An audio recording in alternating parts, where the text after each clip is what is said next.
So how many of you property managers have a difficult time describing what you do every day? I've had this issue many times, the cocktail party describing to someone, oh, I'm in commercial property management and this is what I do, blah, blah, blah, blah, blah.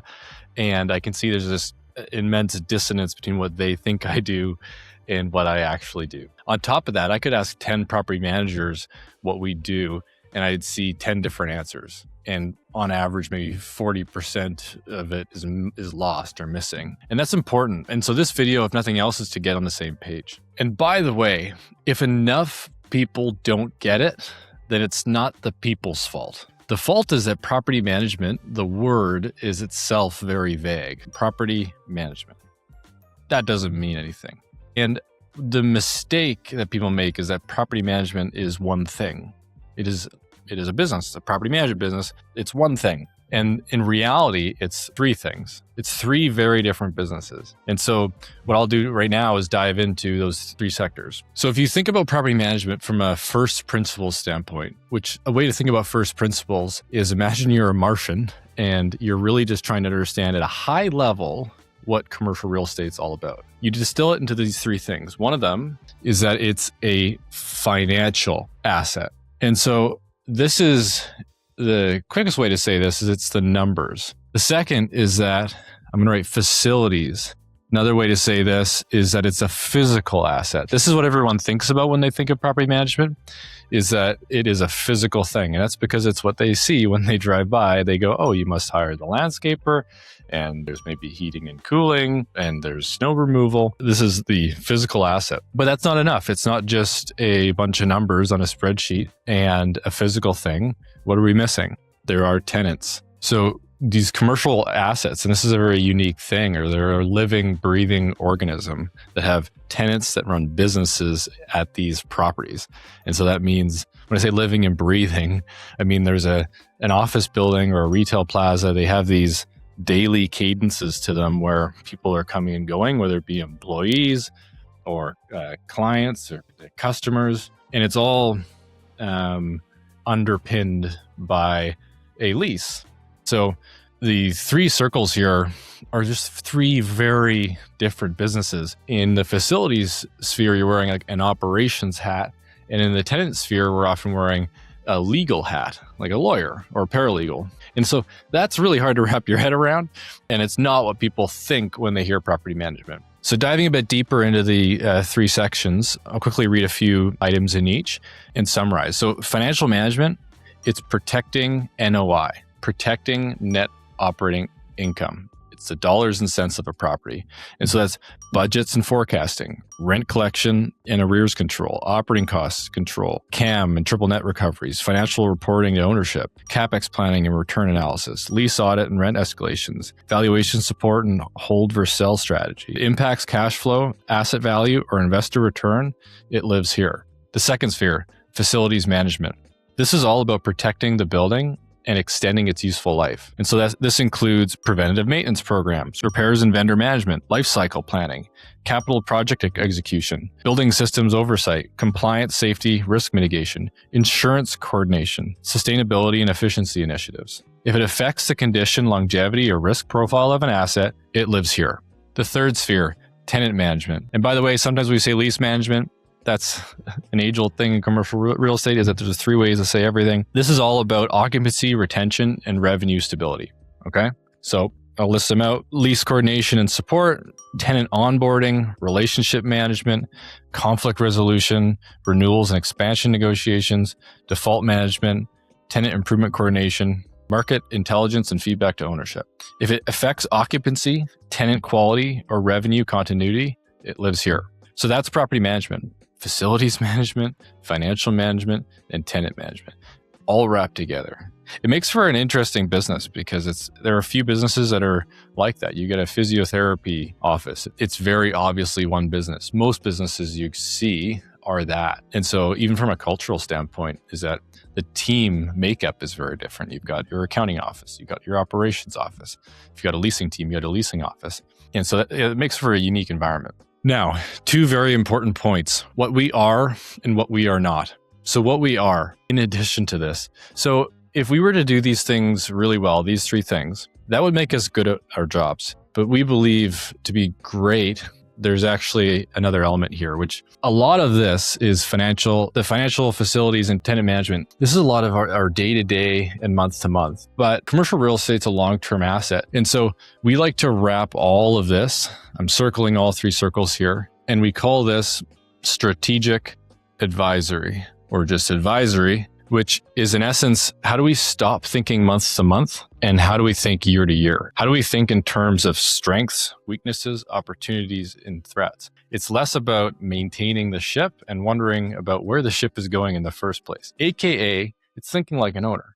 And as far as I'm concerned, this is where we as property managers can diverge from being a commodity into really providing value for our clients. And when I say value, it's sometimes 10x. It's these small things that often can make a big difference. And I think about it like if you change the trajectory of a plane by just a few fractions of a degree early on, is you can end up in a far different place. And so that is really managing the direction of the ship or the plane. I was talking to a broker the other day, like last week, when we were mutually speaking about a company we admire in the property management space. And the quote from him was that they were more like asset managers than property managers. And thinking of another company I admire, their tagline is property management plus strategy. And so both those comments are saying the same thing, which is that a really, really good firm in property management sees that it's not good enough to do the day-to-day stuff, to maintain the ship. For us to do the best service for our clients is to elevate that and care about where we're going in the first place. The tension here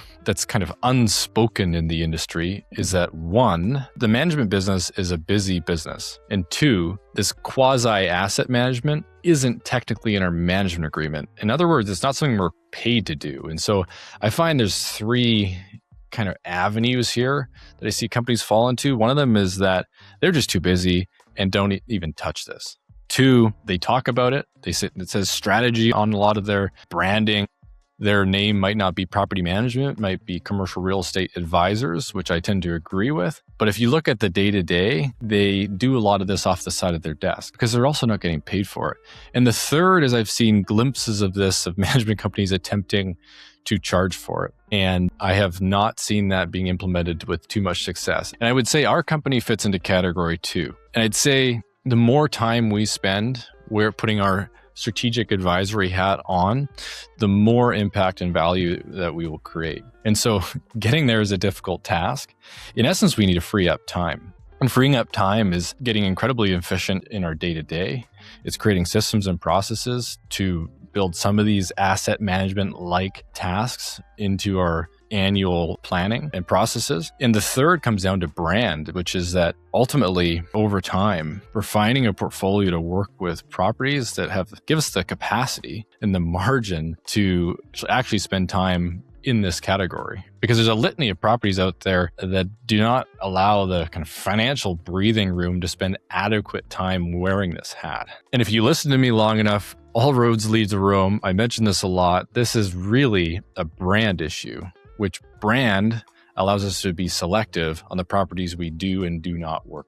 Second important thing, what we are not. Like all defining of roles, it's important for two reasons. It's important to define what you do, and it's just as important to define what you don't. And the magic word here is scope creep. Many professions suffer from scope creep, which means over time, your role expanding to include things that it shouldn't. Property management is incredibly prone to this. And it's a bit because we are like the hub of a bicycle wheel with many different spokes that seem to report to us. And, we hold a lot of this together. And so there's a lot of opportunity for us to expand a little bit into one or many of the spokes. And if you do that even 5 or 10%, and you might do it in XYZ category, all of a sudden those all your margin in a relatively low margin business. And so it's important to know what we don't do. Before I get into it, there's a caveat. The don't do is tough because one, don't do might mean not part of our core service in that we do it, but there's additional fees associated with it, which most often industry standard. The second is that at least our business, and I see this a lot with the businesses with the highest maybe net promoter score from their own clients, is that they don't like to nickel and dime. Very corporate bureaucratic companies that tend to have a lower reputation, you'll see every time you blink, all of a sudden it's an additional fee. The property management industry is particularly crafty at figuring out new ways of pushing their overhead onto particularly the tenants. And some of that's industry standard, some of that's fine, and some of that's too far. And we really try to find a middle ground. And I could say we're not the only ones that probably absorb more costs than other companies, but we think it's the right thing to do and ultimately funnels up into goodwill and brand and referrals, etc. So the big three that come to mind in terms of role creep are lawyer, general contractor, and leasing agent. So starting with the lawyer hat, any legal documentation is technically outside of the core management duties. That said, we do this, and like many management companies, aim to charge when appropriate. The most important example of where this fits outside of our scope has nothing to do with fees. It has to do with competence, which is that when something gets complicated, it's important for our team and really all managed professionals to have a really keen awareness of what you're competent in and what you're incompetent with. And a little alarm bell needs to go off with anything around legal that needs to be elevated to a lawyer. And I think the best management companies don't have an overactive alarm bell, which means that some things are simple. And you see really a lot of corporate environments where 100% of documents go through legal. Or in my mind, that slows things down and just adds friction to clients. The second big one, and this one sometimes adds a lot of friction with clients, is the general contractor or project management role. In essence, big projects are outside the scope of property management. And that's to say that a big project takes a different level of time, attention, and expertise to execute well. And the key word there is execute well. Generally speaking, that range is triggered somewhere between, this is a wide range, but 10 and 100 or 10 and $50,000 for a project. It's very much so on a case-by-case basis. I've spoken to many management company owners, and although we like to have formulas where every project over blah equals blah, I can tell you from firsthand experience and many conversations that this is all of the extra services probably high on the list as far as a debate of, hey, that's already your job. There should be no extra fees, et cetera, et cetera. I think anyone that's been in construction long enough knows that if you have a $200,000 roof repair, that getting a person that's not used to managing a project is a silly thing. It's well worth your money to get someone who has the experience to make sure it happens well meaning on time, on budget, at a fair price. So the third role is leasing agent. Transactional work, aka handling any lease end, a renewal or a new lease, is not core property management duty. And it's not core property management skill. It's something that we can learn, but most companies have a completely different department. Some refer it out to somebody. To do it well takes a full level of expertise, from market knowledge to negotiating skill. Some think renewals are just part of property management and are happy with not paying anything. Then they often don't realize they're paying for it somewhere else, and just a lack of either negotiating skill